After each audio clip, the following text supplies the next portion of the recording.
wanted to get a bunch of different Red Sox-related topics out here, and I'm going to do a quick lightning round where... If only you had a Red Sox, guy you could talk to about them.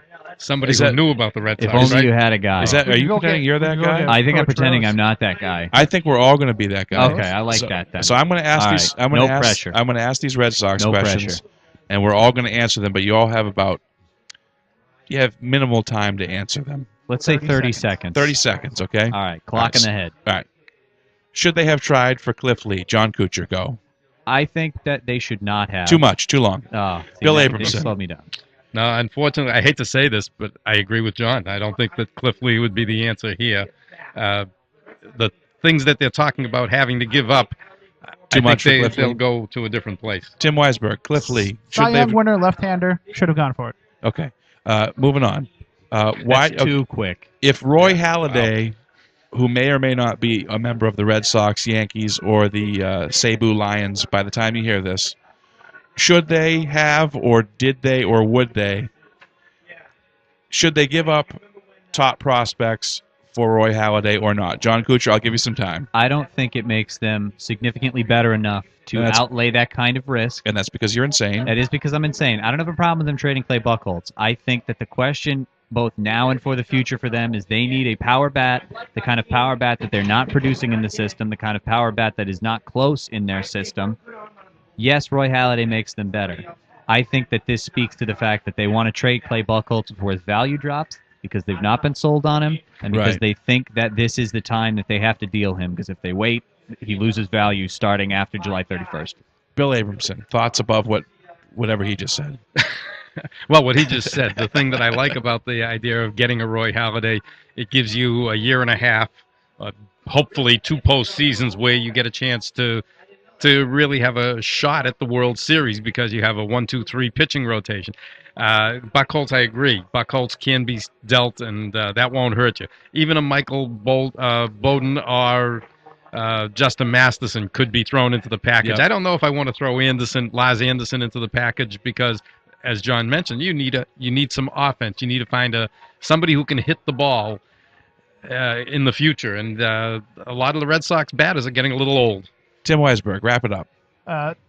I don't think Roy Halladay wants to come here anymore after he heard Daisuke complain about the training regimen for pitchers. Yeah, I think he said, forget it, I'm not going through that. Roy Halladay said, look, if I can't pitch 800 pitches and then do whatever that Daisuke wants to do, I'm gonna score that round for Bill Abramson. Couture clearly wrong. Minus 100 points. Something clearly wrong, whether it was his upbringing or his childhood or genetics that would make him funny. think I was unaware. I thought that they actually still had a chance to win the World Series the next 2 years. Yes, they do. Adding another pitcher. But continuing. Okay. Question 3. What's up with Lugo? How come he's leading off for the Cardinals? He's hitting triples. What's going on with that? I think part of it is just the new surroundings. I mean, he has been behind the 8 ball here since he got hurt. His range completely disappeared at shortstop. Yep. The pressure playing here is a lot different than the pressure in St. Louis. It's another rabid baseball town, but it's a lot more rah-rah in St. Louis than it is here. Whereas whether it's the media's fault or the fans' fault 3, or everybody's fault, 2, it's more critical 1. here. Bill Abramson, go. 10 seconds. I think National League pitching isn't anywhere near as good as American League pitching, and I agree. A new location, get away from what's been wrong in Boston. Start. Good for Lugo. Tim Weisberg.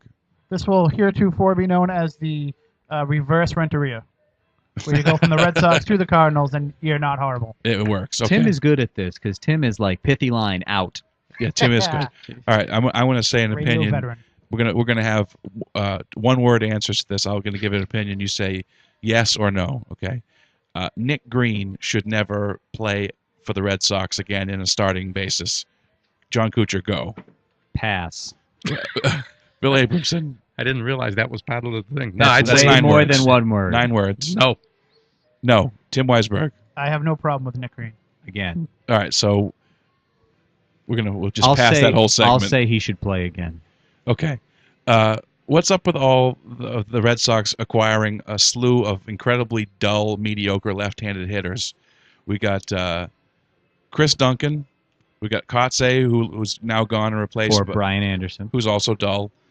We've got what's his name from the Pirates, LaRoche. Yes. We got JD Drew. Like these guys are all. It doesn't Yeah, look like you you're- could have even a 10-second You're conversation with talking any of them. comedically dull. They just all seem like very dull men. They're hardworking guys. They fill a role. I actually just said they're hardworking guys. You're on the spot. I'm pulling that back. Can you do that in the Francona voice? 'Cause Well, I mean, they. We should have had him answer all these questions in the Francona voice. I tell you what, Kotze's a good kid. My bad Francona is even worse than your bad Francona. He's a guy that you want to send out there once every 8 days to go 1 for 5. To avoid your irrelevant question completely, it's about building depth at this time of year. Right now, their fifth outfielder is Nick Green, who I Right. believe we just decided needed to be killed. So, you It's a get little strong. you get a guy, Chris Duncan has hit 20 homers before. Anderson's good defensively. Gives you some options down the stretch if somebody gets hurt. Fair enough. Bill Abramson, Well, dull I think- left-handers. I think that dull left-hander at first base comes with good bloodlines. If you were talking about horses, that would be great. Dave LaRoche as his father I remember was a pretty Dave good LaRoche. pitcher. Yep. But he's there to serve a purpose. He's insurance for Mike Lowell breaking down because you can always throw him at first and send Euclid over to So third. Adam LaRoche is a horse. Excellent. You I'm got it. gonna stop you for a second. Which Michael Jackson song is this playing in the background? Is this Beat It? that would be beat it. That would be Beat It. Great song. We're getting confirmation from the Lowell PR man. Thank This you. is Beat It. Beat It has got to be one of the 10 best songs from the 80s. That's all I'm saying. It's probably my Beat It, 10 best songs of the 80s. seventh Go. or eighth favorite Michael Jackson. My song. vote is I Ran by a Flock of Seagulls. Oh, there we go. That's a good one. Is Daniel Bard as good as Papelbon? We're going to start with Tim Weisberg this time. You're gonna throw that one to me first, huh? Yes. Pithy line. Let's go. All right. Well, first of all, Papelbon's got a much longer body of work, and I think we're getting all a little too worked up about Bard. Okay. I mean, I had a chance to see what he could do on the Cape, Yep. and he was very impressive then. But I would not, equate that to major league experience just yet.